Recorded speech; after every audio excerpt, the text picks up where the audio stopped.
Sir ఇప్పుడు ఆన్లైన్లో కొందరు చాలామంది కూడా ఆన్లైన్లో తీసుకున్న వాళ్ళు ఉన్నారు.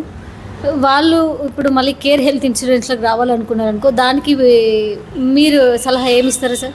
అంటే సీనియర్ను బట్టి ఉంటుందా, ఎట్లా ఉంటుంది సార్ అది?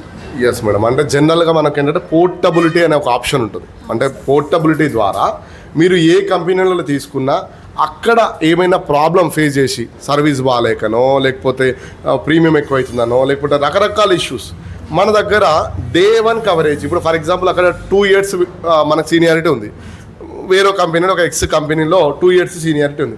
మా దగ్గరికి వచ్చినప్పుడు అదే సీనియారిటీ క్యారీ ఫార్వర్డ్ చేస్తూ డే 1 కవరేజ్ ఆ 2 years, అంటే ఫర్ ఎగ్జాంపుల్ ఇవాళ పాలసీ రెన్యువల్ చేసినాం, నెక్స్ట్ 2 daysకి ఏదైనా ప్రాబ్లం అయింది, సర్జరీ రిక్వైర్మెంట్ ఖచ్చితంగా ఇస్తాం.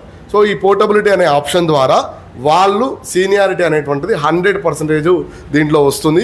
అండ్ మన దగ్గర ఒక ప్లస్ పాయింట్ ఏంటంటే 100% క్యాష్లెస్. రియల్లీ కూడా చాలామంది ఏంటంటే నోటి మాటలు చెప్తారు, బట్ మన దగ్గర పాలసీలో ఇన్రేట్గా రాసి ఉంటుంది up to sum insured 100%. There is no limit. ICU charges limitations ఉంటాయి, రూమ్ రెంట్ లిమిటేషన్స్ ఉంటాయి, బోనస్ 6 అన్నప్పుడు ఇట్లా చాలా బెనిఫిట్స్ ఉన్నాయి. కాబట్టి మీరు కేర్ ఈజీగా కళ్ళు మూసుకొని తీసుకోవచ్చు.